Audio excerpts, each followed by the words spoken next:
Bien, perfecto. Bueno, dijimos que a las 17:15 comenzamos, ¿sí? Hoy es el primer encuentro virtual, sincrónico de este curso de capacitación. Van a haber dos en total. Ahora después repasamos un poquito el cronograma. Y primero que todo, antes que nada, bienvenidos a todos, a todas, ¿sí? Gracias por compartir con nosotros este curso de capacitación.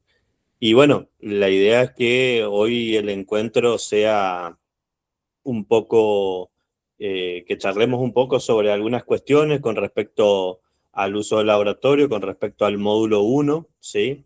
Pero antes que nada, vamos a presentarnos, ¿sí? Quiénes vamos a estar a cargo, de qué se va a tratar más o menos este curso, cómo surge la idea, y a partir de ahí arrancamos con lo que tenga que ver con este módulo uno del primer encuentro.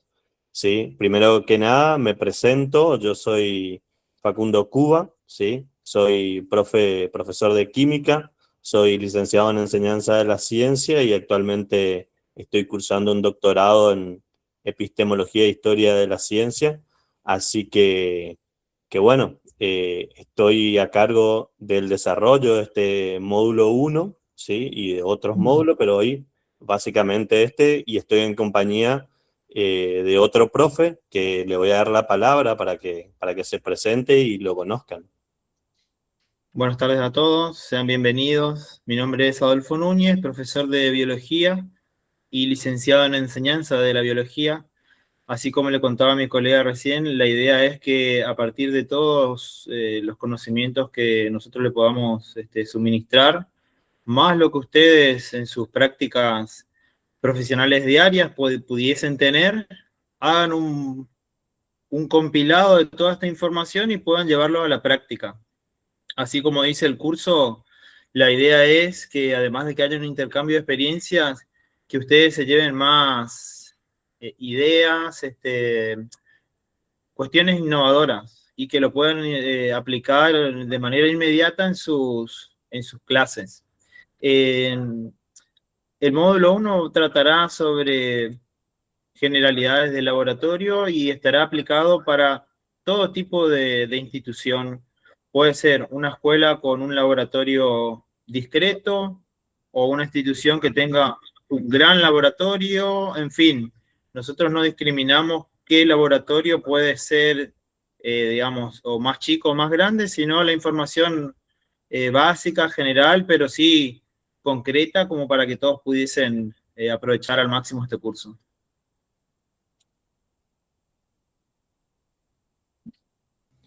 Bien, perfecto. Gracias, profesor Núñez. Bueno, con el profe hoy entonces vamos a estar encargados del desarrollo de este módulo, ¿sí? Módulo uno. Primero que nada, eh, para recordarles, ¿sí? Este curso se puede lograr dictar gracias al Instituto Multiversidad Popular, ¿sí?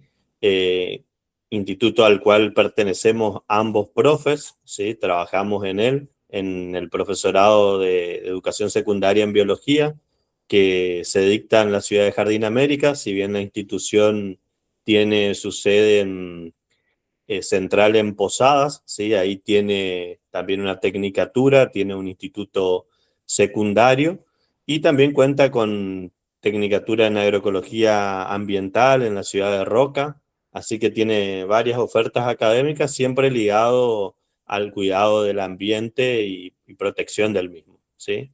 Entonces, trabajando en esta institución, ¿sí? Como docente en las cátedras de química, química orgánica y de biofísica y algunas afines a la biología, también en la parte de didáctica de la ciencia, en conversación con otros colegas y con la coordinadora de la carrera del profesorado en biología, surge la idea, charlando un poco de esto, de lanzar un curso en el cual les sirva a nuestros colegas, ¿sí? Para poder utilizar el laboratorio como un espacio en el cual se puedan construir conocimientos, ¿sí? O sea, que se puedan desarrollar las clases de ciencias naturales con el fin de poder lograr ese tan ansiado conocimiento científico que por ahí cuesta bastante, ¿sí? Así que bueno, la idea nació ahí, en conversación, en charla, hasta que bueno, llegó el momento en donde se dio y bueno, y ahora estamos acá. Básicamente el curso cuenta con 5 módulos, ¿sí? Hoy arrancamos con el módulo 1, como dijo el profe Núñez, con introducción al laboratorio. Tendrá encuentros que son virtuales sincrónicos como este, ¿sí? En donde los encuentros virtuales sincrónicos son el 7 del 8, que es hoy, de 17 a 21 horas, y el próximo encuentro virtual sincrónico es el 28 de agosto, o sea, el 28 de este mes, también en el mismo horario de 17 a 21 horas. Después hay encuentros que son presenciales, tanto en la ciudad de Posadas como en la de Jardín América, ¿sí? En la ciudad de Posadas se dictarán los cursos, los módulos presenciales del curso, el 21 de agosto y el 9 de septiembre, ¿sí? Repito, o sea, encuentro presencial en la ciudad de Posadas el 21 de este mes, de agosto, y el 9 de septiembre. Y, y el horario será de 17:30 a 22:30 aproximadamente. Los encuentros presenciales en la ciudad de Jardín América se realizarán el 13 del 8, o sea, el próximo jueves, y el 15 del 9, 15 de septiembre. El horario estipulado de 17 a 22 horas, ¿sí? Eh, Igual seguramente le estaremos pasando la dirección de las instituciones, ¿sí? Tanto de la ciudad de Posada como de la ciudad de Jardín, la ubicación ahí por el grupo para saber cómo llegar, ¿sí? Yo trabajo en la de Jardín América, así que les queda a los que vienen en colectivo o vienen en su móvil, cerquita de la terminal, a una cuadra de la terminal. Así que tiene fácil acceso y fácil de encontrar. Bueno, y después también hay algunos encuentros que son asincrónicos, ¿sí? Y que van desde el 8 de agosto, o sea, desde mañana al 17 del 9. ¿Para qué son estos encuentros virtuales asincrónicos? O sea, que no se necesita la presencialidad como en este momento. Nosotros lo vamos a utilizar hablando con el profe, y también a esta capacitación hacen falta que se añadan 2 profes más que seguro van a estar dictando otros módulos, pero en concordancia con los colegas llegamos a que en esos módulos asincrónicos lo que vamos a hacer, esos encuentros, perdón, vamos a ocuparlos para la realización de actividades, entre comillas, tarea, lectura y demás cuestiones de los materiales que fuimos preparando, ¿sí? Una vez que tengan acceso al aula virtual, ¿sí? Van a poder acceder y ahí van a poder encontrar los distintos módulos, ¿sí? Con sus nombres. En el módulo 1 ya tiene cargado su actividad, su material de lectura, perdón, que es el material con el que vamos a trabajar y vamos a hacer una explicación básica de ese material y demás cuestiones que corresponden y corresponderán al cursado de este primer módulo, ¿sí? Así que aquellos que después puedan acceder van a ver que ahí en ese módulo, ahí está el material de lectura teórico que van a poder utilizar para poder llevar a cabo las distintas actividades que pretendemos que realicen. Esas actividades sumarán a la hora de el examen final, por así decirlo, la actividad final como para la aprobación de este curso, ¿sí? Decidimos también que el curso tendrá un trabajo, una actividad final, pero la sumatoria de la nota final también, y para la certificación y aprobación del mismo, corresponde a las actividades. Tampoco se asusten, tampoco le vamos a dar súper actividades, si bien es un curso sencillo, así que las actividades también serán sencillas, en algunos casos será participación del foro, ¿sí? Con la respuesta de alguna consigna, alguna encuesta, algo, y bueno, a partir de ahí ya estarán sumando a la hora de la actividad final, ¿sí? Eso básicamente como a modo de introducción de este curso. No sé, profesor Núñez, si tiene algo para agregar, si me olvidé de algo.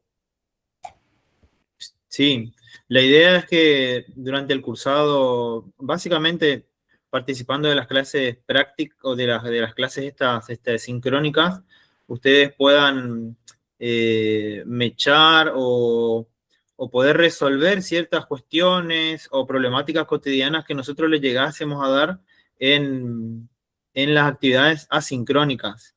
Por ejemplo, algún caso X en un laboratorio con tal alumno o con un grupo de estudiantes. Entonces, ¿ustedes cómo reaccionarían? ¿Qué harían? ¿Cuál sería su planificación? ¿Cómo actuarían en caso de un accidente o un incidente? En fin, así como le decía el profesor Facundo recién, la idea no es sobrecargarlos. Sabemos que cada uno de nosotros tiene distintas actividades laborales, así que esto viene a ser como justamente uno de los objetivos del curso, un complemento a su quehacer docente.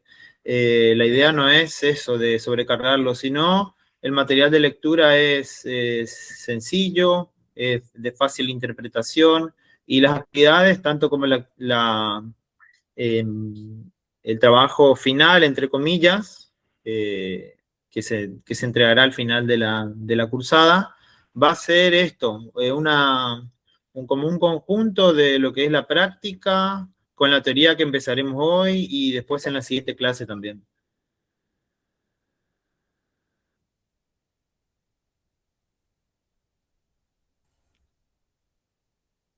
Bien, bien, bien. Perfecto, profe. Gracias por esa aclaración. Y bueno, teniendo en cuenta esas cuestiones, la idea es que podamos arrancar hoy con un poquito de este módulo número 1, ¿sí? Que recibe el nombre de Introducción al Laboratorio, ¿sí? La idea es que no veamos instrumentos de laboratorio, por lo menos ahora en este comienzo no vamos a empezar a distinguir cuáles son los instrumentos, ni cuáles sirve para medir volúmenes, cuáles sirve para medir masa y demás cuestiones, sino que la idea en este comienzo va un poquito más por otro lado, ¿sí? El eje central de este módulo, ¿sí? Va a ser el foco o va a ser foco no en el experimento o no en la experimentación, sino en cómo se construye el conocimiento científico a partir de la experimentación, ¿sí?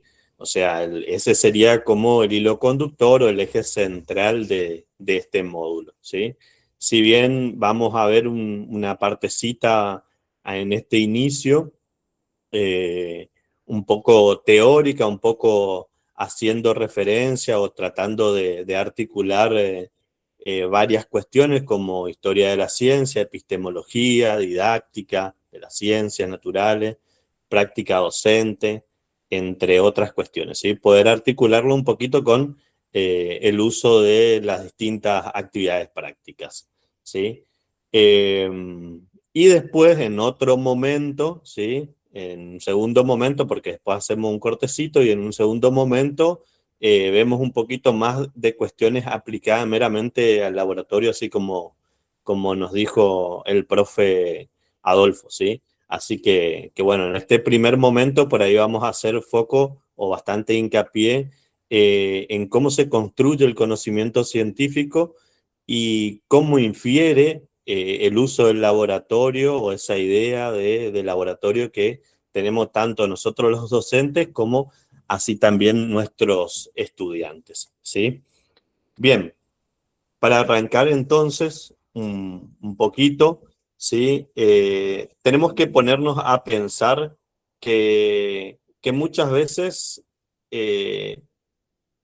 tenemos que revisar un poquito qué concepción de ciencia tenemos cada uno de nosotros los docentes, ¿sí?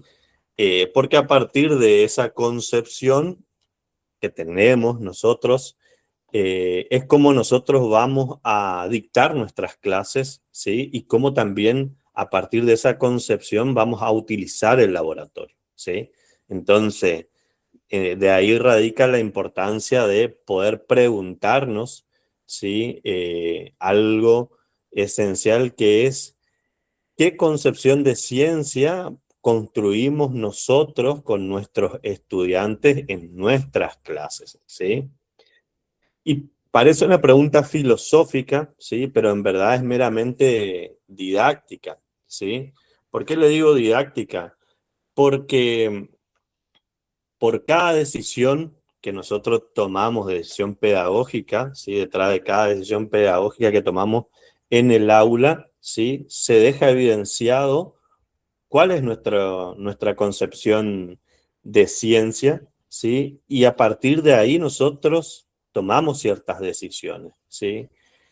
Lo importante, que quiero que se rescate en este módulo, es que al fin y al cabo nuestras clases de ciencias naturales, ya sea física, ya sea química, ya sea biología, ya sea geología o astronomía, que son disciplinas que conforman a las ciencias naturales, tenemos que entender, o nos tiene que quedar claro, mejor dicho, que el estudiante se puede olvidar de la fórmula del ácido sulfúrico, del óxido férrico, se puede olvidar de la ecuación de densidad, de las partes del microscopio, de la estructura de la célula, pero de lo que no se puede olvidar o de lo que sí o sí tiene que salir seguro de nuestras clases de ciencias naturales es que por cada afirmación que él haga, ¿sí? Necesita una evidencia, un fundamento, un marco teórico,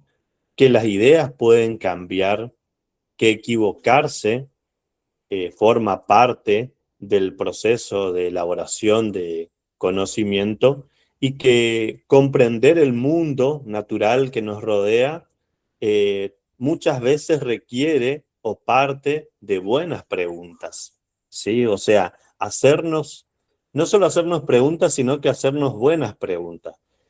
Y fíjense que voy a hacer hincapié ahí un poquito porque la ciencia surge a partir de preguntas, ¿sí? De buenas preguntas. Ahora, muchas veces nuestras clases se dan al revés, nuestras clases de ciencias naturales. Surgen a partir de respuestas, ¿sí? Nosotros le presentamos respuestas a los estudiantes y a partir de ahí desarrollamos nuestras clases. ¿Qué digo con estas respuestas? Digo, le presentamos una ley, le presentamos una teoría, le presentamos el producto de la ciencia, ¿sí? Y dejamos de lado el proceso por el cual se construyó, o en el cual, mejor dicho, se construyó eh, ese conocimiento científico, esa teoría, esa ley, ¿sí?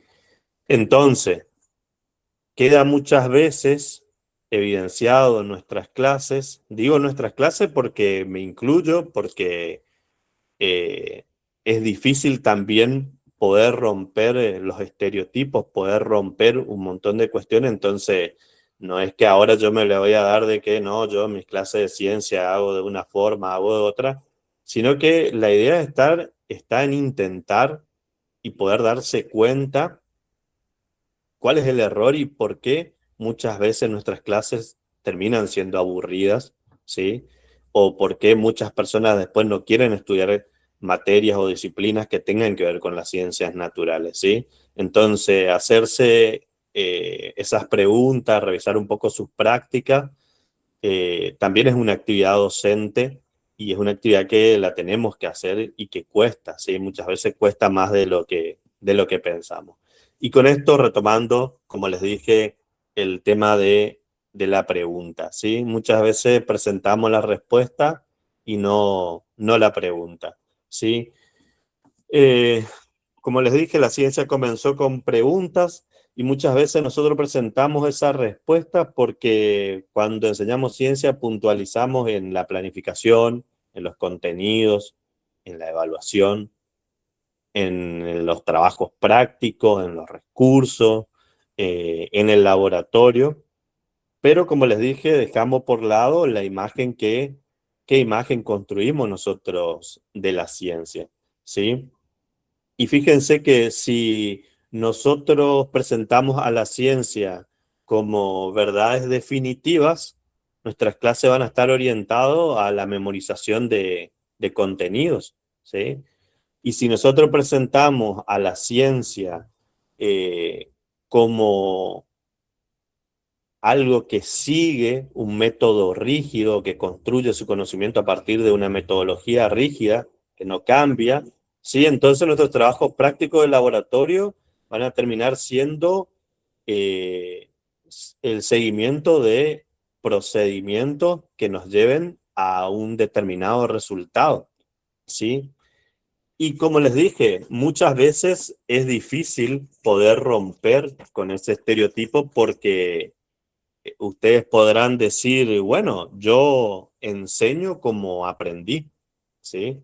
Y la realidad es que todos enseñamos desde nuestra historia escolar, ¿sí? Eso es real. Pero también tenemos que revisar un poco esa historia escolar y también tenemos que revisar cómo enseñamos, ¿sí?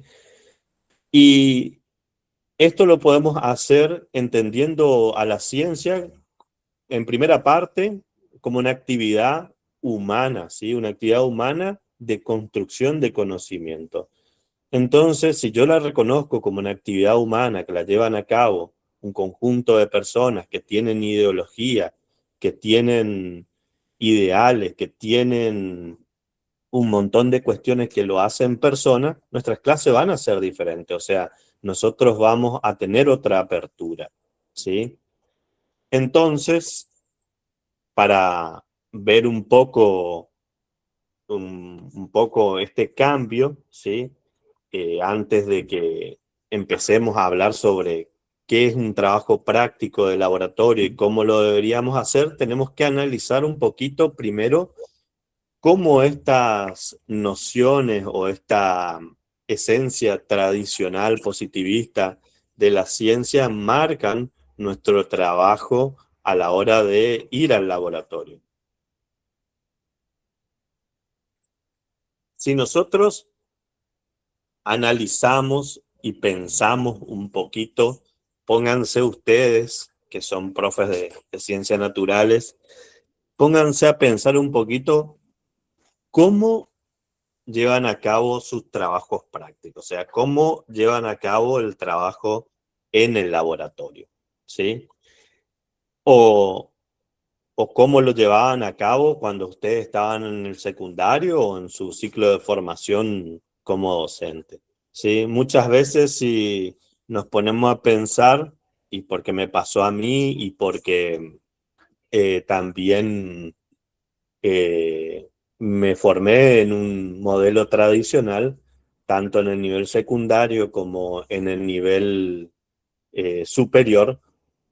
Si me pongo a pensar, cuando trabajábamos en el laboratorio, lo único que hacíamos era, veíamos la teoría en primera parte, en segunda parte el libro, como tercera parte la explicación del docente, ¿sí? De esa teoría y de lo que leímos en el libro, y como cuarta parte, y si había tiempo, hacíamos un trabajo de laboratorio. Y si hacíamos un trabajo de laboratorio, lo único que hacíamos es comprobar que la teoría que leíamos era correcta, que el docente ya conocía el resultado, que el libro ya conocía el resultado y que nosotros como estudiantes ya estábamos esperando también un resultado, ¿sí? Entonces fíjense que lo que nosotros hacíamos en esta actividad práctica o en este laboratorio era solamente comprobar si llegábamos o no a un resultado ya esperado y ya conocido, ¿sí? Y si no llegábamos a ese resultado, quería decir que había un error, que estaba mal y que, bueno, en otros casos, en algunos de los casos, no se aprobaba. Y si llegábamos a ese resultado, se hacía un informe en el cual se escribía una conclusión y la conclusión mayormente decía, bueno, en el trabajo experimental lo que llevamos a cabo llevó a tal resultado y bueno, y con eso se aprobaba.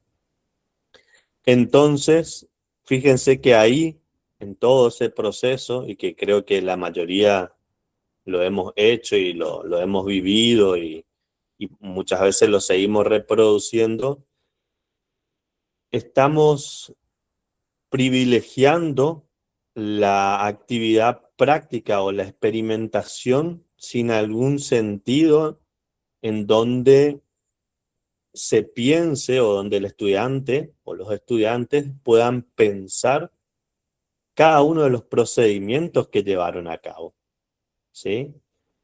Estamos dándole a la construcción del conocimiento científico solo una parte en la cual el científico, en este caso el estudiante, después vamos a hacer una diferencia ahí entre científico y estudiante, obviamente sabemos que no es lo mismo la ciencia erudita que la escolar, pero le estamos dando una pauta o le estamos dando un sentido solamente manipulativo de instrumental. ¿Sí? ¿Qué quiero decir con esto? Y habíamos en el material teórico establecido con el profe Núñez, es que una actividad práctica que se lleve a cabo, que el estudiante pueda llevar una actividad práctica, no certifica que ese estudiante haya aprendido o haya observado o entienda qué fenómeno se llevó a cabo, sino que solamente hizo una reproducción, una mecanización de lo que ya estaba estipulado que se debía hacer, ¿sí? Entonces, también tenemos que entender que muchas veces se cree que porque le llevo al laboratorio a mis estudiantes, ¿sí? Ya estoy haciendo algo innovador, ¿sí? Ya estoy construyendo el conocimiento, ya estoy fortaleciendo las capacidades científicas que ese estudiante necesita, ¿sí? Y eso está realmente alejado de la realidad, ¿sí? Sino que el laboratorio va más allá de la manipulación de un instrumento, ¿sí? Vamos a ver hoy que ese uso del laboratorio nosotros lo tenemos que ligar a la actividad científica, a la actividad de cómo se construye el conocimiento. Recuerden ustedes que como docentes de ciencias naturales, lo que nosotros intentamos lograr en más o menos medida a lo largo del trayecto educativo, ¿sí? Por los distintos espacios curriculares, es fomentar las capacidades científicas o intentar lograr que los estudiantes adquieran esas capacidades científicas, ¿sí? Y fíjense que nosotros a veces somos tan reduccionistas que creemos que esa capacidad científica es solamente el manejo de una pipeta, no sé, el manejo de una balanza, ¿sí? O sea, solamente ligamos a la capacidad científica con un procedimiento en el cual la persona manipula un instrumento, ¿sí? Y es una capacidad, y puede que sea una capacidad, pero no es la única, ¿sí? Entonces, eso es lo que vamos a tratar de ir debatiendo a lo largo de este recorrido, ¿sí? Bien, la idea entonces es que, como les dije al inicio, en esta concepción nueva, por así decirlo, entre comillas, de la ciencia, ¿sí?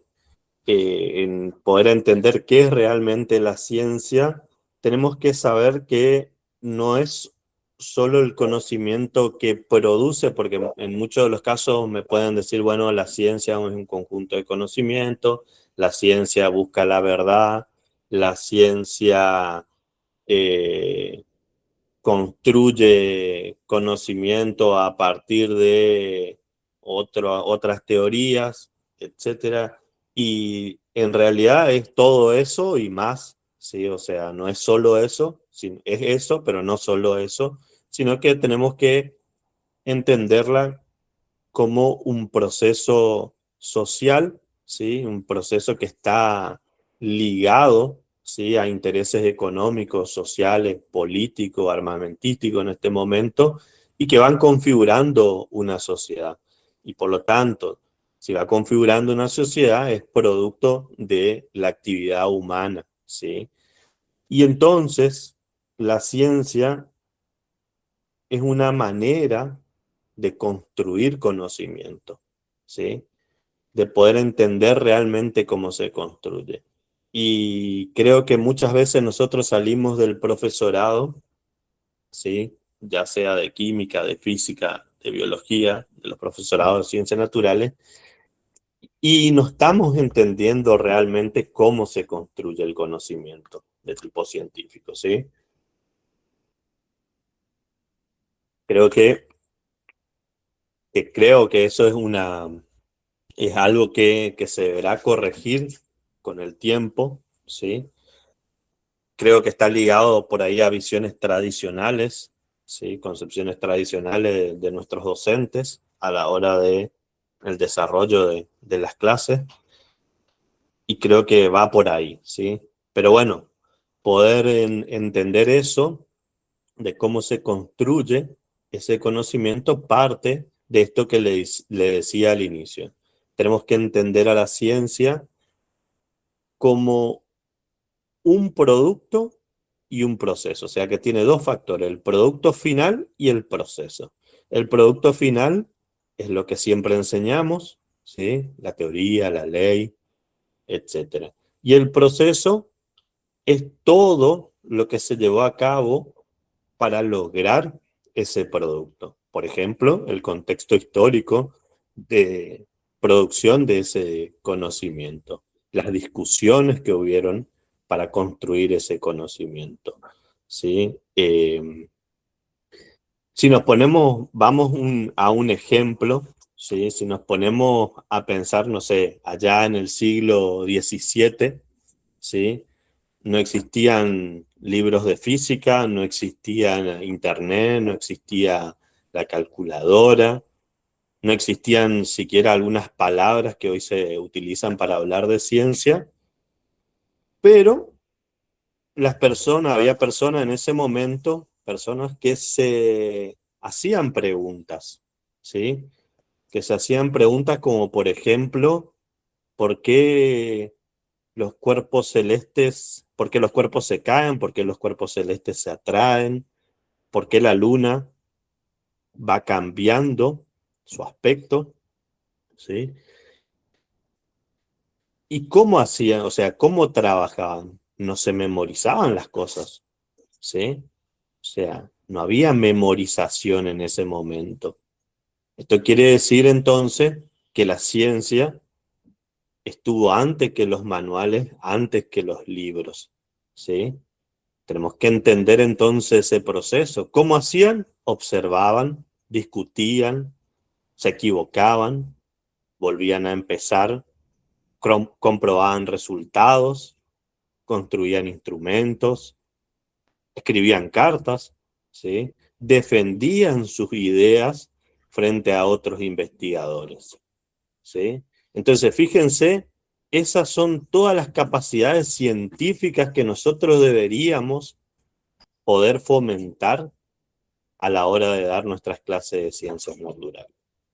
Entonces, si vamos al ejemplo del siglo XVII y tomamos a Newton, ¿sí? Cuando él presenta la teoría de la gravitación universal, ¿sí? Podemos preguntarnos entonces, ¿lo construyó solo? ¿Solo él lo hizo? ¿Solo él construyó esa teoría? ¿sí?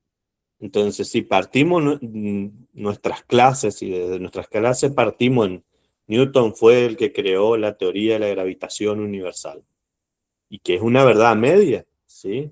O sea, hubo todo un proceso de discusión, de debate.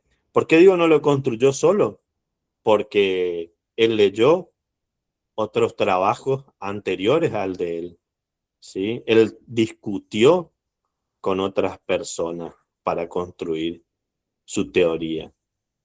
Se escribió cartas con otros científicos de la época debatiendo sobre dicha teoría, ¿sí? Sin ir más lejos, discutió mucho con Robert Hooke, ¿sí? En donde Hooke ya decía que los cuerpos celestes se atraían y que esa fuerza disminuía a la distancia, ¿sí?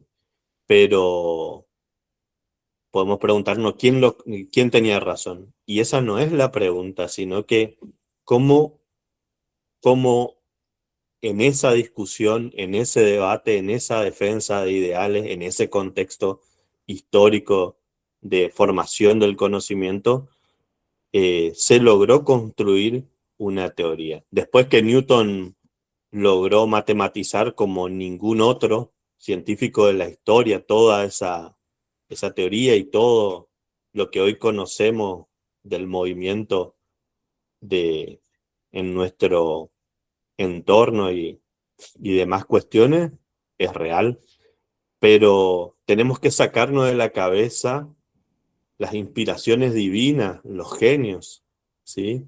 Si bien fue un genio, ¿sí? Es un genio, uno de los grandes, uno de los más grandes científicos de la historia, pero así todo necesitó leer otros trabajos, necesitó trabajar, necesitó hacerse preguntas, necesitó hacer observaciones, necesitó contrastar resultados, ¿sí? Entonces, fíjense que muchas de las veces nosotros presentamos solo esa teoría aislada y a partir de ahí, bueno, como que la ciencia ya vino empaquetada, ya vino en contenido, ya vino en teorías, ya vino presentada de antemano, ¿sí? Entonces, con esa visión, lo que hacemos es obviamente perderle a nuestro estudiante, ¿sí? O sea, él cree entonces que tiene que memorizarse todas las cuestiones. Entiende que en la ciencia no hay lugar para el error, ¿sí? Que solamente existen los aciertos, las iluminaciones, o sea, que existieron personas que ya venían iluminadas y que tenían un don, seguro que tenían un don, pero a ese don hay que darle trabajo, ¿sí? Entonces, no es solamente inspiración, ¿sí? Entonces, entender a la ciencia como un proceso histórico de construcción, ¿sí? Poder entender todo ese entramado enriquece mucho nuestras clases y permite también al estudiante generar capacidades científicas, ¿sí? Y esas capacidades científicas que nos queden solo ligados a la reproducción o mecanización de un protocolo, ¿sí? Si llevamos y extrapolamos todo esto a un laboratorio, entonces, como capacidad científica, nuestros estudiantes tienen que poder observar, tienen que poder discutir, tienen que poder equivocarse, tienen que poder debatir, comprobar resultados, ¿sí? Pero para eso nosotros tenemos que plantear nuevas formas de realizar nuestros trabajos prácticos, ¿sí? Que no es nada fácil, ¿sí?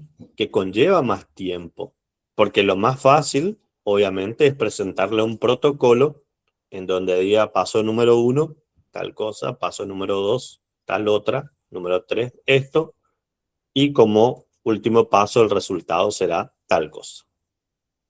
Eso es lo más fácil, obviamente, ¿sí?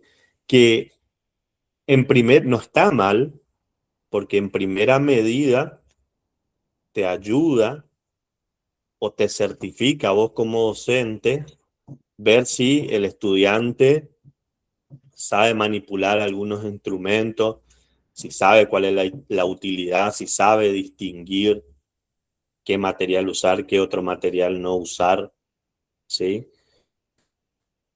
Pero no podemos ligarlo solamente a eso. En ese caso vendría a ser una herramienta, ¿sí? Entonces, ¿vieron cómo la concepción que yo tengo sobre la ciencia, sobre lo que creo que es la ciencia y cómo ésta construye el conocimiento, infiere en mis clases y, como vamos a ver, va a inferir también en el uso del laboratorio y en el preparado de experiencias que estén ligados al laboratorio, ¿sí? Primero de todo, para poder trabajar en el laboratorio, ¿sí? Como recomendación general, ¿sí? Tenemos que aprender a distinguir un laboratorio de investigación de un laboratorio escolar, ¿sí? Que eso es lo más importante, ¿sí? También tenemos que saber en esta distinción de entre un laboratorio escolar y un laboratorio de investigación, el objetivo que tiene cada uno, ¿sí? Fíjense que en un laboratorio de investigación, el objetivo es poder responder a preguntas que todavía no tienen respuesta, ¿sí? Poder ver si algunas hipótesis planteadas en la construcción del conocimiento científico son viables o no, ¿sí? Tiene otra funcionalidad. En cambio, nosotros tenemos que entender que el laboratorio escolar no es solamente un espacio físico, sino que es un ambiente de aprendizaje, ¿sí? En donde nosotros como docentes somos los responsables de crear condiciones para que el estudiante pueda construir conocimiento, desarrollar habilidades científicas y que comprendan cómo se elabora las explicaciones sobre el mundo natural, ¿sí? Entonces, ese concepto de laboratorio escolar es de Flores, Caballero y Moreira, que me gusta bastante y está bien adaptado a nuestra realidad, ¿sí? Entonces, como les dije, es un espacio en donde se deben crear o en donde el docente debe crear condiciones para que los estudiantes construyan conocimientos, desarrollen habilidades científicas y comprendan cómo se elabora las explicaciones sobre el mundo natural, ¿sí? Esto de, otra vez nuevamente, habilidades científicas que van más allá de una simple manipulación de instrumentos, ¿sí? Ahora,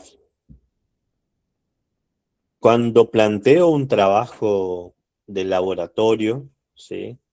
Un trabajo en donde voy a llevar a cabo una experiencia, tengo que cambiar la pregunta por ejemplo, me puedo preguntar qué quiero o qué experimento voy a hacer hoy, y la mejor pregunta o la mejor a esta pregunta, ¿qué experimento voy a hacer hoy? Podría ser, ¿qué quiero que mis estudiantes piensen mientras experimentan? ¿Sí? O sea, armar un trabajo en el cual yo ponga el eje central en los estudiantes y no en mí, ¿sí? En donde lo que yo necesito obtener de ese trabajo son los pensamientos, las dudas, las hipótesis de mis estudiantes acerca de dicho trabajo. ¿Sí? Como les dije, no es nada fácil, ¿sí? Lleva más tiempo de preparado, sobre todo porque en este caso, si bien el docente se corre del eje central, ¿sí?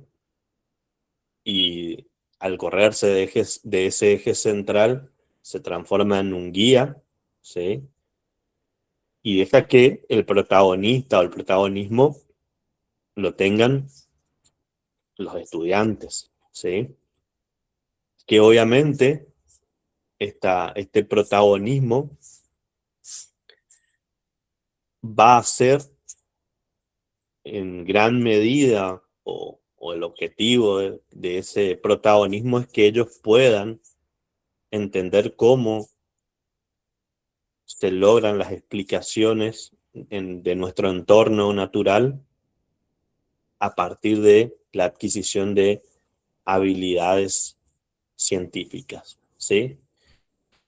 Bien, entonces, una vez entendido esto de el laboratorio escolar, hacer una distinción entre lo que es un laboratorio de investigación científica y un laboratorio escolar, y en donde el eje central, como les dije, y como todas las corrientes nuevas de pensamiento, y no tan nuevas, ¿sí? A veces parecen innovadoras, pero ya se habla de esto desde el año 80, ¿sí? Así que en donde el estudiante debería ser el protagonista, ¿sí? Y muchas veces cuando alguien dice esto, dice, pero bueno, este está re loco, porque ¿cómo yo voy a dejar que el estudiante vaya al laboratorio y haga lo que quiera? ¿Sí? Y que haga lo que le parece y que... Pero esa no es la realidad, ¿sí? O sea, eso no va por ese lado, no va en el sentido de que el estudiante puede ir al laboratorio y hacer lo que se le cante, ¿sí? No va por ese lado, ¿sí? Bien, fíjense que antes de que pasemos a cómo llevar a cabo esa nueva metodología de trabajo dentro del laboratorio, quería dejar algo en claro, ¿sí? Y que por ahí pasó desapercibido, ¿sí? En el sentido de que en todo este diálogo que tuvimos recién, sobre todo en esto que estoy hablando, es que tenemos que entender que la ciencia, ¿sí? Y el conocimiento científico está siempre, siempre, siempre ligado, ¿sí? O está siempre enlazado a las personas, ¿sí? A los seres humanos, porque son los seres humanos los que hacen ciencia, ¿sí?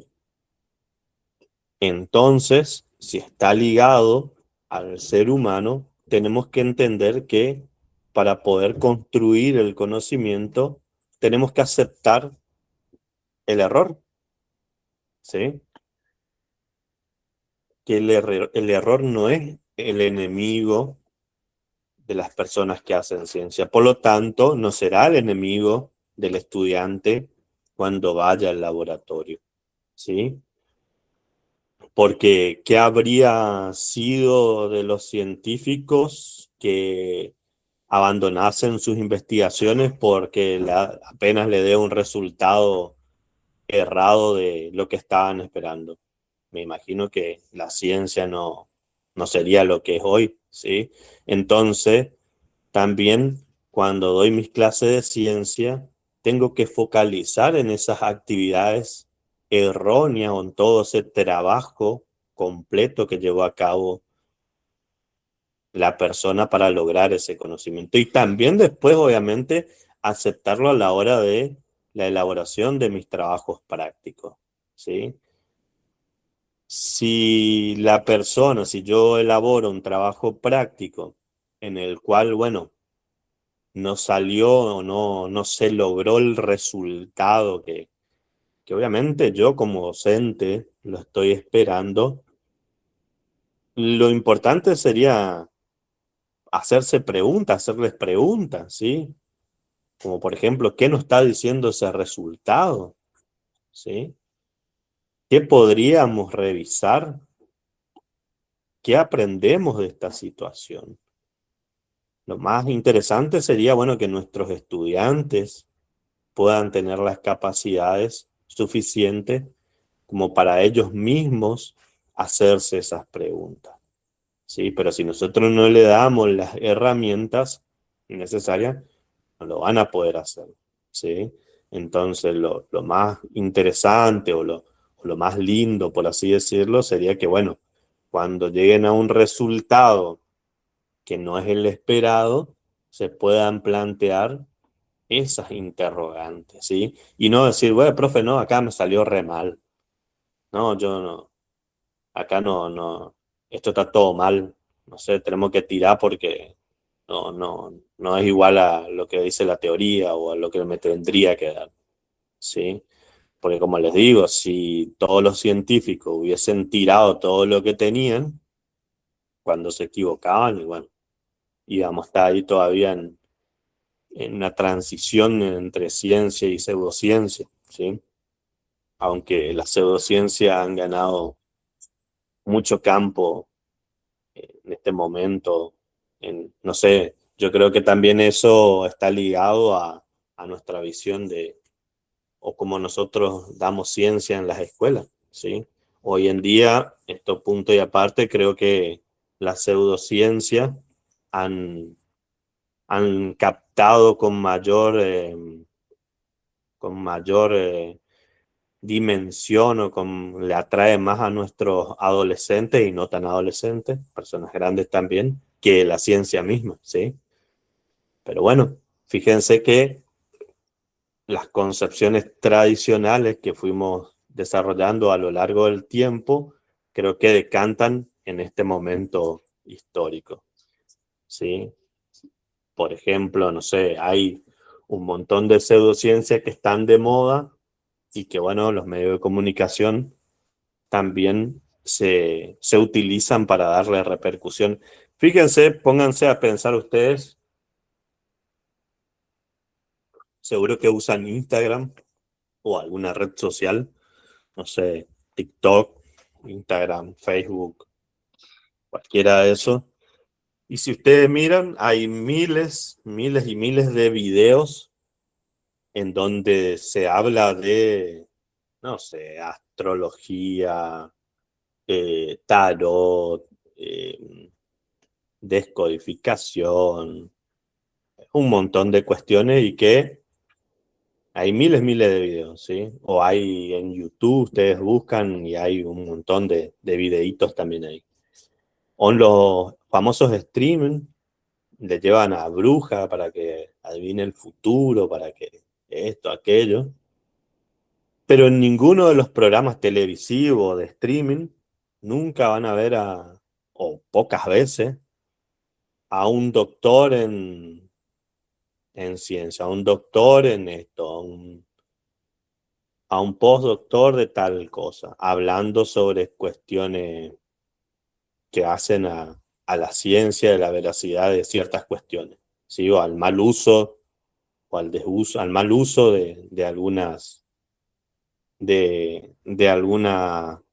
teorías para poder avalar teorías pseudocientíficas, ¿sí? Y yo creo que eso es una problemática también, no solamente del, de, de la sociedad en sí, sino que una problemática también de los institutos formadores, ¿sí? En donde no nos dan la herramienta, ya sea en una licenciatura o en un doctorado o demás, las herramientas como para utilizar estas nuevas tecnologías y bueno, y hacer estos videitos o hacer estas cuestiones en donde, bueno, yo ponga de manifiesto cuál es la realidad sobre tal o cual cuestión cuántica, tal cual cuestión atómica, tal cual cuestión genética, ¿sí? No sé, creo que por eso también hemos perdido terreno en la ciencia, pero fíjense que no sé, años atrás, muchos años atrás hablo, ¿sí? La ciencia acaparaba todos los medios de comunicación, pero bueno, como les dije hoy en su inicio, cuando le di un concepto de ciencia, está ligado a intereses sociales, políticos y económicos, ¿sí? Entonces, creo que también eso hace que muchas de las cuestiones que son meramente científicas queden a veces del lado, tapados o nublados por estas cuestiones. Pero también hay una problemática en nosotros las personas que hacemos ciencia y que, bueno, no tenemos por ahí la habilidad o no nos animamos o nos da vergüenza o demás. Fíjense, y esto es algo personal, a mí me invitaron una vez para ir a un streaming de Posadas, ¿sí? De la ciudad de Posadas, un streaming conocido de una colega, compañera que tiene un programa bastante repercusión, para ir a debatir con una bruja. Porque entre una charla y otra yo le dije, mirá, en esas cuestiones así pseudocientíficas, de tarot, de cómo esto, no me estoy acordando ahora, constelaciones, eh, no sé, un montón de cosas. Le di mi fundamento y le dije, mira, a mí me parece esto, esto, esto, esto. Y me dijo, ¿no te animás a decir esto en un programa?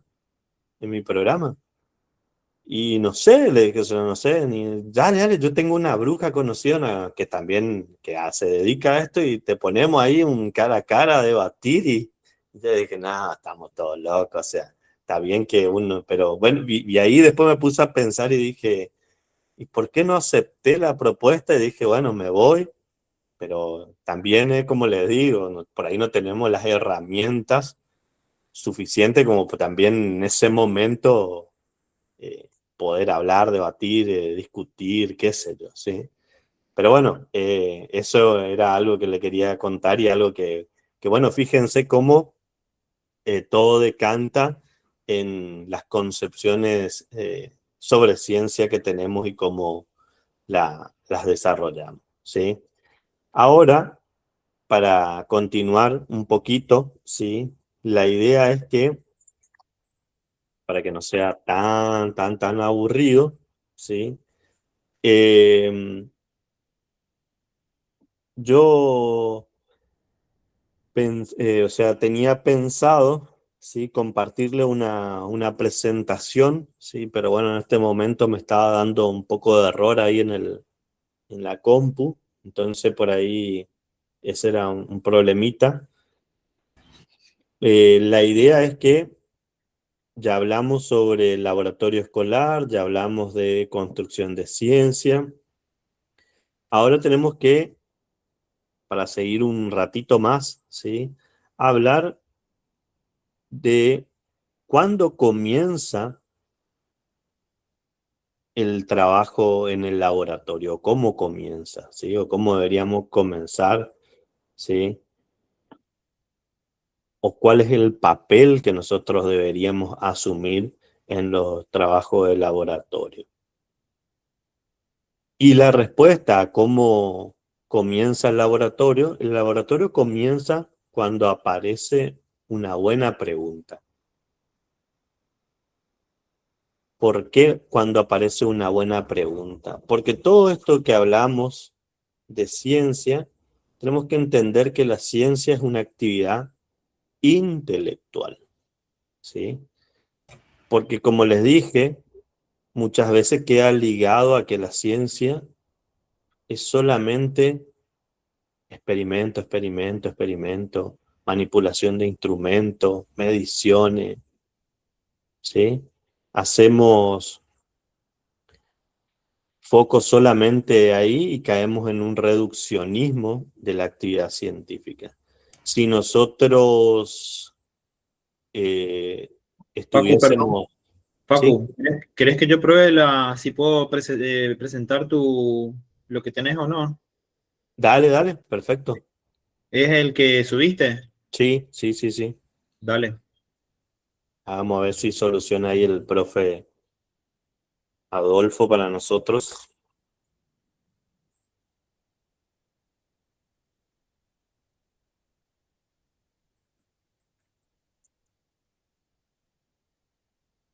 Bien, bien, bien, bien.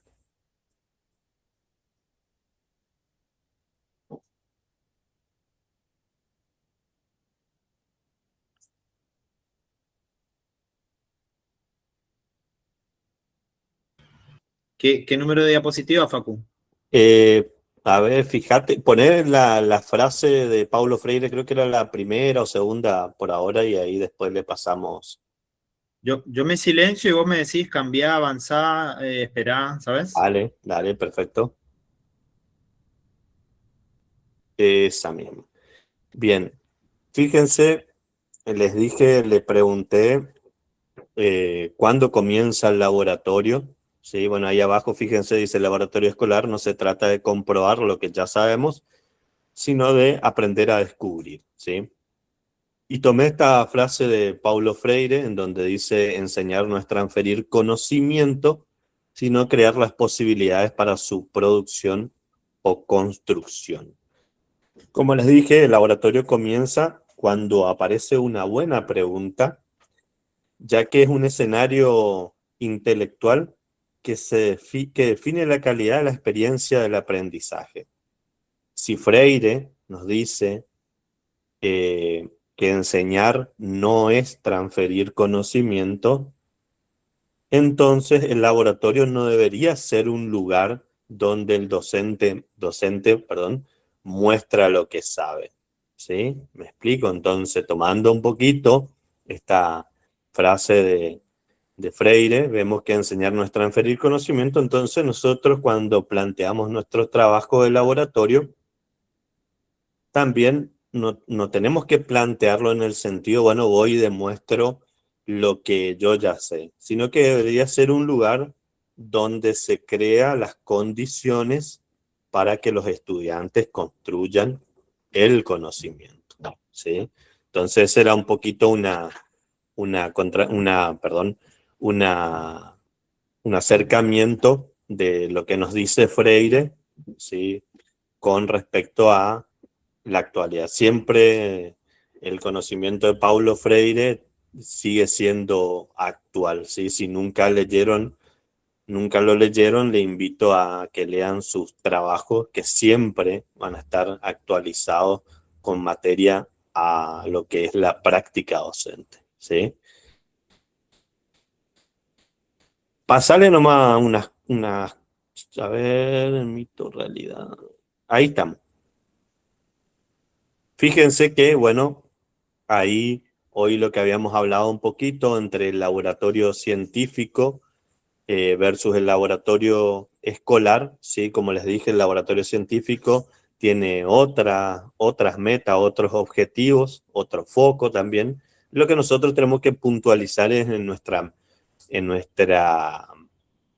nuestro laboratorio de tipo escolar, en donde la meta va a ser producir comprensión para el estudiante, ¿sí? La comprensión de los distintos fenómenos que queramos ir a estudiar, desarrollar habilidades experimentales y de razonamiento, ¿sí? Esto que veníamos hablando, y validación, construir una imagen auténtica de cómo funciona la ciencia. Y esta imagen auténtica de cómo funciona la ciencia lo hemos nombrado hoy cuando dijimos en la ciencia hay observación, hay debate, hay discusión, hay eh, eh, cálculos, hay razonamiento, hay resultados erróneos, ¿sí? Hay nuevas pruebas. Entonces, todo eso tiene que estar contemplado a la hora de poder trabajar en el laboratorio. ¿Pasale, Ado?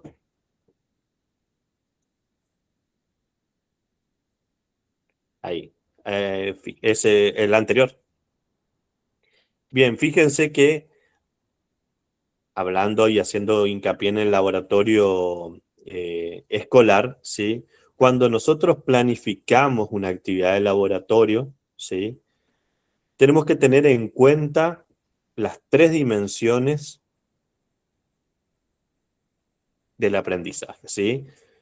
Una experiencia bien diseñada tiene las tres dimensiones: el contenido conceptual, el procedimental y el actitudinal. ¿Por qué les digo eso? Porque muchas veces nosotros hacemos un reduccionismo del trabajo en el laboratorio y caemos en que, bueno, en el laboratorio vemos solamente lo procedimental y eso procedimental lo enlazamos a la destreza de, del estudiante con respecto a la utilización de diversos materiales. Y fíjense que lo procedimental va más allá de eso, ¿sí?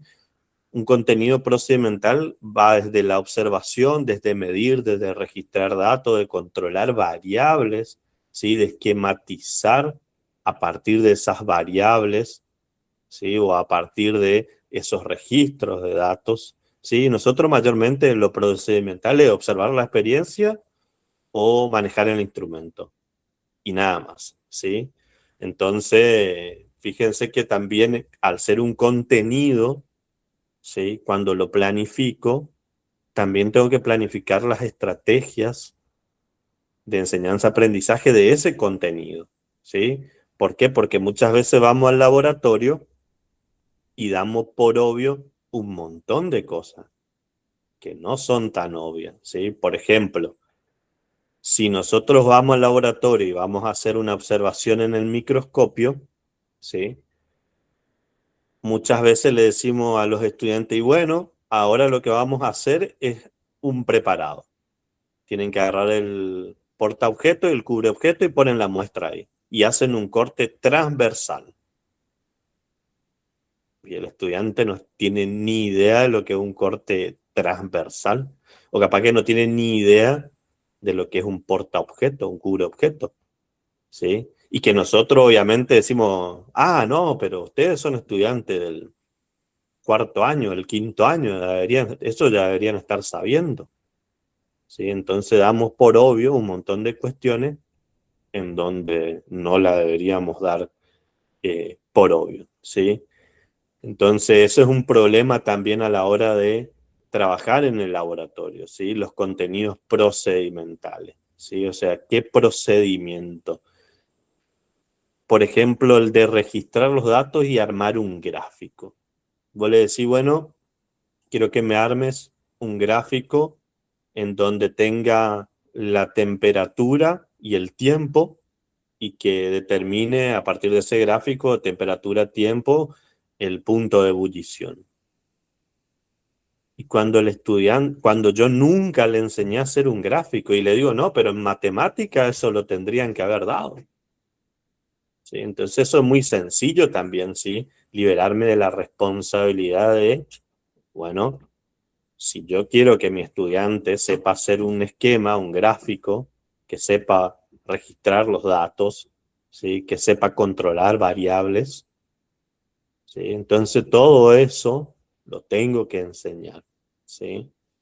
Parece una obviedad esto que le estoy diciendo, pero muchas de las veces pasa como le estoy diciendo, ¿sí? O sea, no, ustedes ya deberían saber hacer un gráfico tiempo, temperatura, ¿sí? Entonces, todo lo que yo planifique a la hora de ir al laboratorio, ¿sí? Previamente, como docente, lo tengo que explicar, ¿sí? Lo tengo que contextualizar, le tengo que dar las herramientas, ¿sí? Porque creo que esto de procedimental, y hay algo que me gusta mucho que hacen eh, en las clases de biología, sobre todo, ¿sí? Es la esquematización de eso que observan en el microscopio, ¿sí? Entonces, Lo que yo estoy forjando ahí es un contenido procedimental. El poder observar algo y poder graficarlo, poder esquematizarlo. Eso es una capacidad científica, ¿sí? A partir de la observación, poder hacer un registro o poder hacer un esquema de lo que estoy observando en el momento, ¿sí? Y esa es una forma en donde yo le estoy dando la herramienta al estudiante para que genere una capacidad científica. Ahora, también el estudiante tiene que entender qué está observando ahí. Y hay un ejemplo de que me pasó una vez, que me dice un estudiante: profe, pero ¿por qué nosotros acá estamos viendo una célula eucariota? Estamos viendo una célula, un tipo de célula. ¿Por qué no se ve igual que en mi libro? Así como usted nos mostró en el libro, en la imagen ahí, que nosotros vemos todo cuadradito, nomás vemos todo, no sé, así, algo así me habían dicho. Y es porque ellos, y porque yo obviamente no le había explicado, ¿sí?, en esto de transmitir la ciencia de una manera tradicional, hacerle entender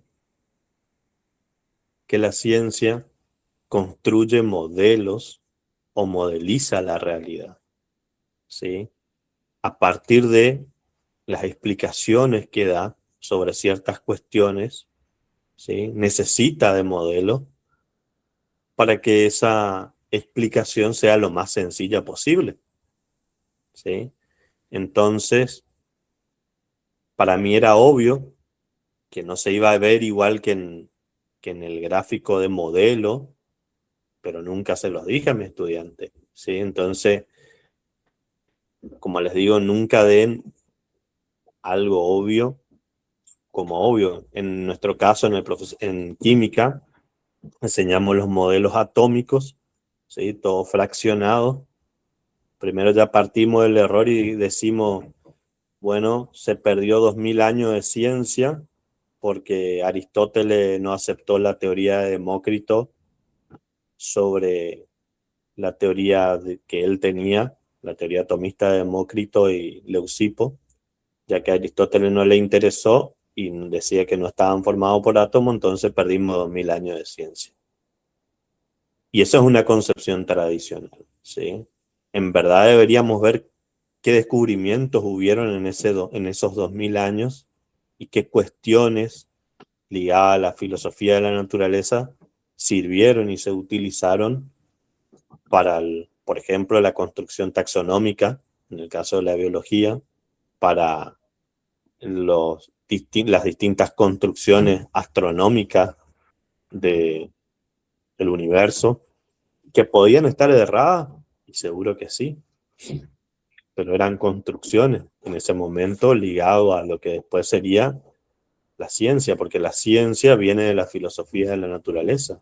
O sea, todos esos conocimientos de los griegos, ¿sí?, se traspolaron al hombre, al hombre moderno, ¿sí?, que después el hombre moderno, el hombre europeo, se encargó de invisibilizar a todo el mundo y ellos fueron los genios, los iluminados, los que nos hicieron ver la realidad de todo. Cuando en verdad muchas de las teorías a las que llegaron, a las leyes a las que llegaron, venían de el mundo griego, ¿sí?, de cuestiones de que tenían que ver con cosas que ya en la antigüedad se venían trabajando, ¿sí?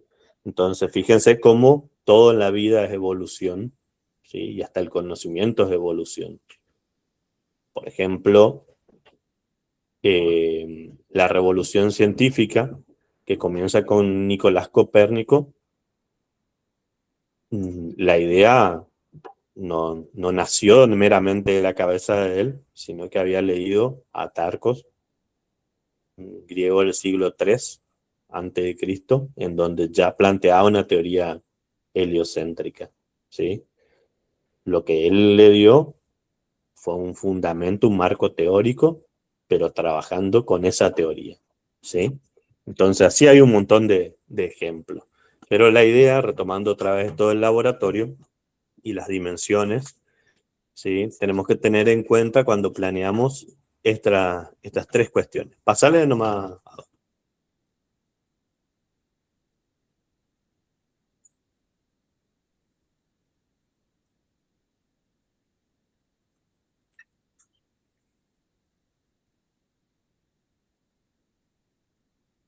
A ver, ahí el que pasaste el S.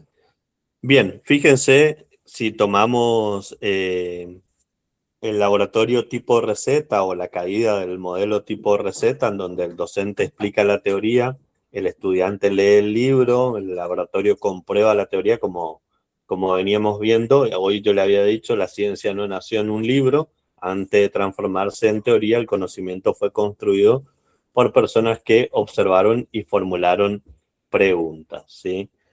El estudiante ejecuta los pasos a la perfección sin comprender el fenómeno, el resultado no es conocido de antemano, es verificación, no ciencia. Eso, según Hodgson, ¿sí? Un autor bastante crítico de los trabajos de laboratorio, ¿sí? Bien, y estos trabajos modelo receta, eh, si nos tenemos que preguntar qué investigan los chicos a partir de este modelo, y nada, ¿sí? No investigan nada porque lo único que hacen es comprobar el resultado que ya se estaba esperando o lo que el docente ya les había dicho, ¿sí? ¿Cómo podríamos cambiar este modelo? Modelo una más, fíjense, podríamos usar el laboratorio por indagación o fíjense en enseñar ciencia por el modelo o el método de la indagación. Este modelo de indagación, como les dije, parte de una pregunta o un problema, ¿sí? Una pregunta bien hecha o un problema que, que surja de la actividad cotidiana de nuestros estudiantes, ¿sí? Entonces, si la problemática o la pregunta está relacionado a su entorno, el conocimiento o la actividad se le hace más ameno a nuestros estudiantes, ellos pueden tomar decisiones, construir explicaciones basadas en evidencia. Entonces ahí podemos decir que el aprendizaje se da cuando aparece el problema o la pregunta y no cuando aparece la definición, ¿sí? Si vemos este cuadro comparativo, ¿sí? Entre un modelo de laboratorio tradicional y un laboratorio por indagación, podríamos cerrar diciendo que, bueno, el aprendizaje entonces se da cuando aparece una pregunta o un problema y no la definición ya dada, ¿sí? Por ejemplo, ¿sí? Si nosotros vamos al laboratorio y decimos, bueno, hoy vamos a estudiar, hoy vamos a demostrar la ley de Boyle, ¿sí? El estudiante sigue los pasos, registra datos, construye un gráfico, observa y ve que el volumen es inversamente proporcional a la presión. La conclusión del experimento será que se confirma la ley de Boyle, ¿sí?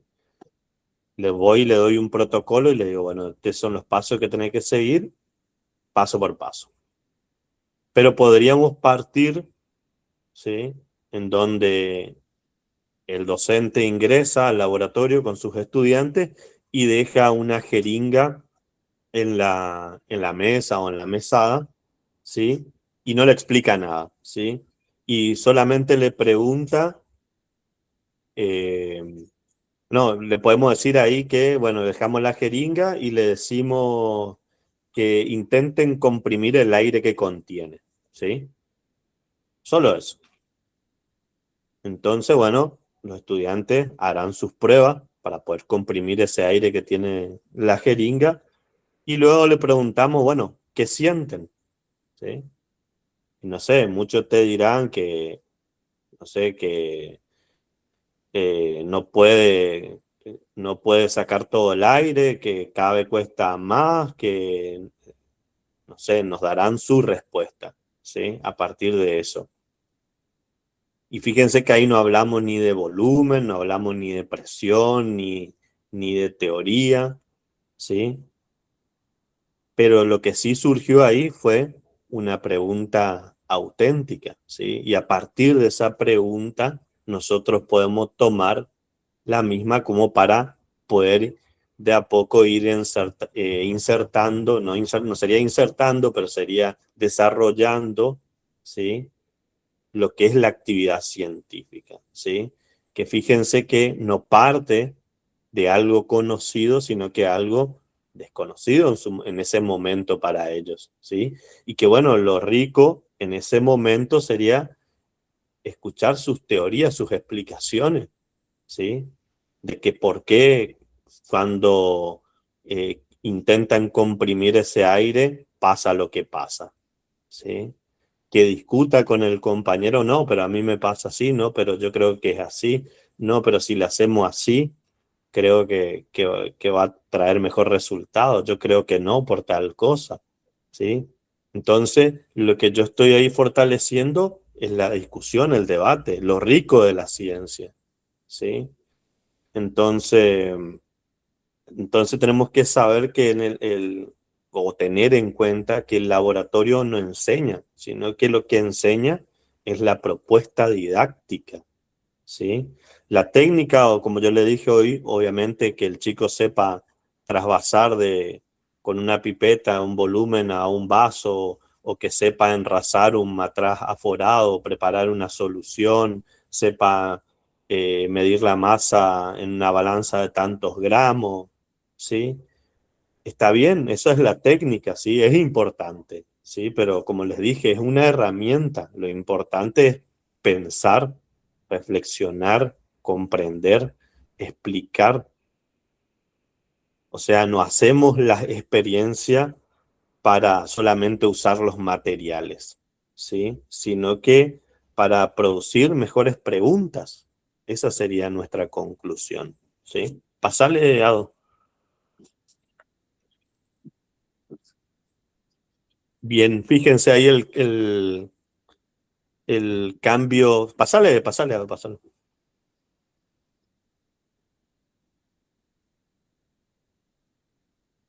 Ahí está.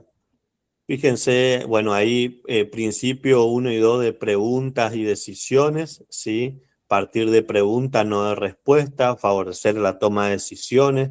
Y con esto, como más o menos para englobar un poco la idea de esto de trabajar, este método de indagación, de partir de preguntas y no de respuestas, como dijimos al inicio, ¿sí? Sí, y hoy fíjense que yo le había dicho que la ciencia es una actividad meramente intelectual, ¿sí? Y que nosotros muchas veces caemos en el reduccionismo y decimos, bueno, la ciencia es una actividad experimental, ¿sí? ¿Por qué le digo una actividad intelectual? Fíjense, si nosotros tuviésemos la posibilidad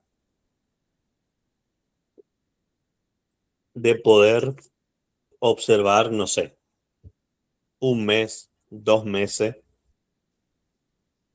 ¿qué hace un científico, un investigador del CONICET?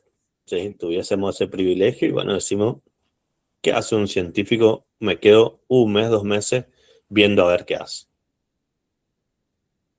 Y voy a ver qué, y no sé, uno podrá decir, y bueno, mide, usa instrumentos, no sé, experimenta, hace experimentos. Y me imagino que sí, que lo debe hacer. Sí, pero de lo que estoy más seguro, o de lo que seguro que vamos a observar en esos meses o ese mes que estemos, vamos a ver que puede ser que transcurra muchos días o casi todos los días del mes sin manipular un instrumento, pensando, leyendo, discutiendo, escribiendo, revisando datos, interpretando datos.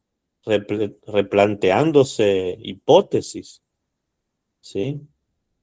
Entonces, por eso la ciencia es una actividad intelectual, ¿sí? Y el trabajo del laboratorio complementa a esa actividad intelectual, ¿sí? Fíjense que muchas veces, o casi todas las veces, dejamos de lado esta cuestión, ¿sí? Esto de lo dejamos solo a la manipulación del instrumento, ¿sí? Y dejamos de lado la lectura, las discusiones, el que ellos mismos revisen los datos, ¿sí? Que interpreten los datos que obtuvieron, como les dije, a veces puede ser un dato erróneo, y bueno, ¿de dónde salió ese dato erróneo? ¿Por qué me dio ese error? Trabajar ahí desde el error, ¿sí?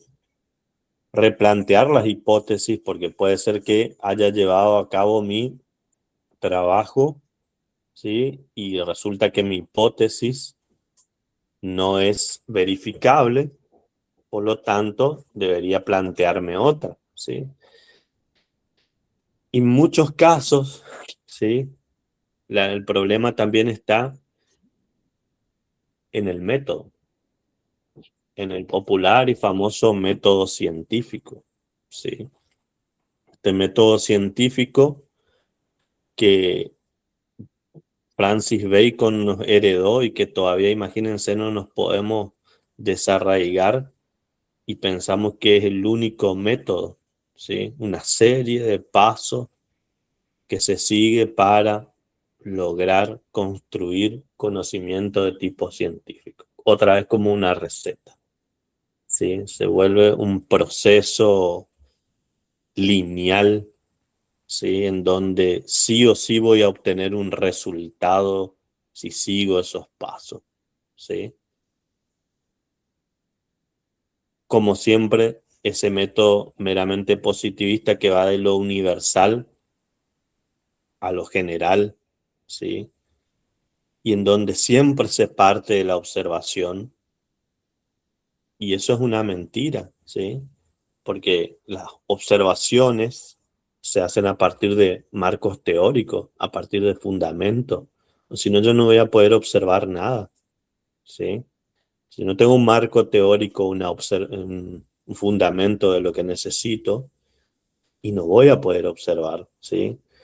O si logré una observación y me planteo una hipótesis, y esa hipótesis a partir de la experimentación resulta que no se cumple o que no se adapta, entonces si sigo esa metodología lineal, quiere decir que todo mi trabajo no sirvió para nada, que lo tengo que desechar.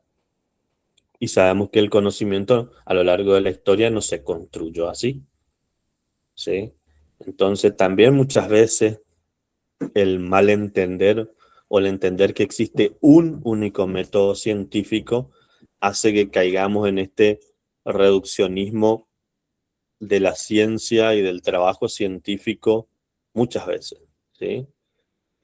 Entonces le invito a todos y a todas a que revisen esa concepción de ciencia, que revisen la concepción de cómo se construye el conocimiento, ¿sí? Cuál es la importancia del conocimiento científico y cuál es la importancia del trabajo en el laboratorio, ¿sí? Si yo al laboratorio voy solamente para que sea un disparador, un momento divertido, para llamarle la atención, y bueno, evidentemente no estoy entendiendo para qué se utiliza el laboratorio dentro de nuestra actividad como docentes de ciencia, que es fomentar o promover las capacidades científicas que tiene. Entonces el estudiante cuando se recibe, cuando termina, no entiende cómo la ciencia construye el conocimiento y cómo esas capacidades a él le van a permitir ser un ciudadano alfabetizado científicamente. Y esta palabra alfabetización científica también está bastante mal utilizada en muchos ámbitos, ¿sí? Sobre todo educativo.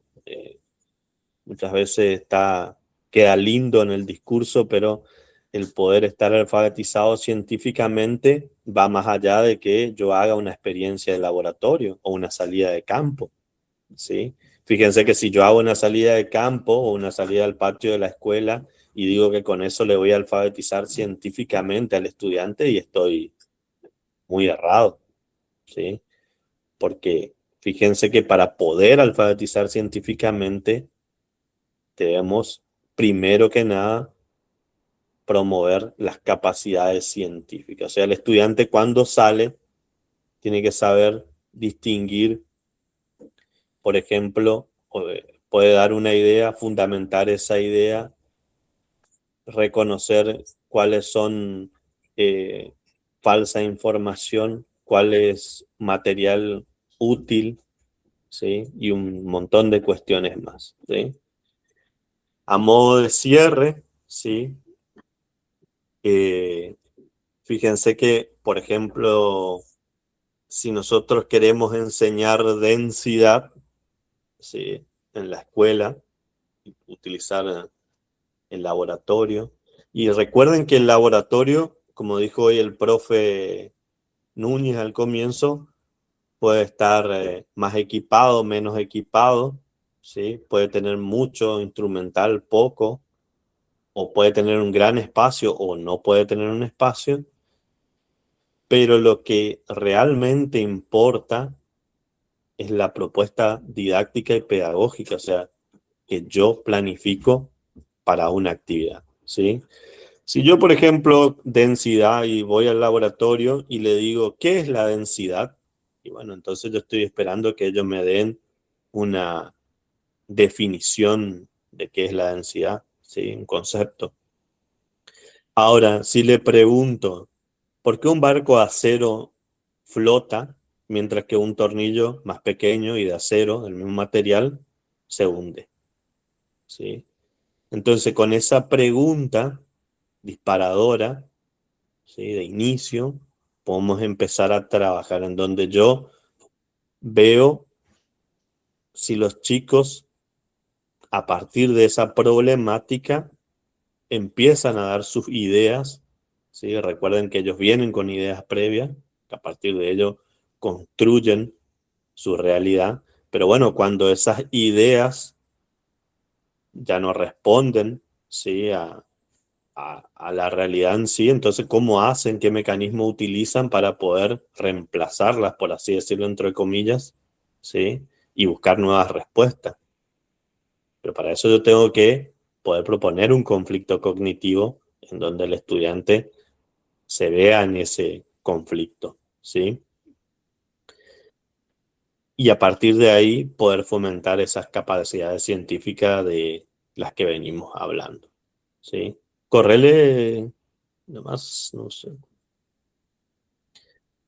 Bueno, seguirle, ese era el valor del error, que teoría y práctica. Bueno, la idea del laboratorio siempre es poder trabajar la teoría y la práctica, ¿sí? Eh, Fíjense que ahí en la teoría, bueno, están los conceptos que orientan la acción experimental y permiten interpretar los fenómenos, y en la práctica la experiencia brinda evidencia que enriquecen y resignifican la teoría, ¿sí? Pero esa práctica, como les digo, siempre tiene que estar ligada a problemáticas reales y que fomenten capacidades, ¿sí? Pasarle, bueno, ahí para algo de autoevaluación para ustedes, ¿sí? Algunas preguntas para repensar nuestras prácticas, ¿sí? ¿Con qué frecuencia los estudiantes toman decisiones en nuestros trabajos prácticos? ¿Nuestras experiencias comienzan con preguntas o con una explicación? ¿Qué valor real tiene el error en nuestras clases de laboratorio? Si le digo no, está mal, o si tomo ese error y trabajamos a partir de ahí. ¿Evaluamos únicamente el resultado obtenido o también el proceso de investigación? Y como les dije, si siguen un protocolo, y ahí no investigan nada, ¿sí? No hay nada de investigación, es solamente reproducción. Continuale. Y bueno, y como final de todo esto, ¿sí? Del trabajo en laboratorio y poder fomentar las capacidades científicas, viene la alfabetización científica. Y fíjense que les digo esto porque ustedes habrán leído seguro el diseño curricular jurisdiccional o habrán leído documentos que tienen que ver con nuestra labor docente y se utiliza muchísimo la palabra alfabetización científica, ¿sí? Y como les digo, muchas veces está mal utilizado porque fíjense que para que una persona pueda estar alfabetizada científicamente, tiene que ser capaz de argumentar con fundamentos, obviamente, formular preguntas, ¿sí? Y poder, o sea, hacer observaciones, formular preguntas y argumentar sobre cualquier cuestión que tenga que ver con la ciencia, ¿sí? Y a partir de ahí, ¿sí? Ser partícipe, obviamente, de una ciudadanía y poder ser partícipe activo de la ciudadanía en la toma de decisiones, ¿sí? Por ejemplo, hay un montón de cuestiones que competen al cuidado del medio ambiente que muchas veces la pasamos por alto, pero no porque no nos interese, sino que porque desconocemos, ¿sí? Entonces, el poder informarnos, leer fuentes confiables, hacer preguntas a esa fuente que estamos leyendo y ver qué argumentos tienen, ¿sí? Eso sí nos va a permitir a nosotros, nos va a dar una idea de cómo trabajar y de cómo ser un ciudadano alfabetizado, ¿sí? Pero para mí la base fundamental de todo esto es tener en cuenta nuestra concepción de ciencia, ¿sí? La concepción de la ciencia, nuestra idea de cómo se construye el conocimiento científico, es lo esencial, es lo que determina nuestra clase y lo que determina nuestra funcionalidad, ¿sí? Entonces, el trabajo en la ciencia no debe reducirse únicamente al laboratorio. Nosotros no queremos que con este curso ustedes vayan corriendo y hagan muchos trabajos de laboratorio, sino que queremos que vean cómo se puede utilizar como herramienta el, el laboratorio para poder alfabetizar científicamente a nuestros estudiantes y generar sobre todo las capacidades científicas, ¿sí? Como les dije hoy, no poner el foco en el experimento en sí, sino en la propuesta que vamos a realizar. Siempre y cuando nuestra propuesta esté organizada, ¿sí? Tenemos la posibilidad de que sea eh, una buena propuesta y que llegue a nuestros estudiantes, ¿sí? Bueno, con esto ya creo que le aburrí bastante, así que espero que hayan entendido un poco de esto de la ciencia, de las concepciones, y un poco del trabajo de laboratorio, del primer módulo. Ahora vamos a hacer un pequeño descanso, ¿sí? De unos 10 minutos, 15 minutos, ¿sí? Y ahí nos volvemos a reconectar como para la parte final que queda a cargo de el profe Adolfo. ¿Te parece, Adolfo? Sí, espectacular. ¿Cuánto entonces? Y le damos entre 10 y 15 minutos para que vuelvan. Perfecto, está muy bien.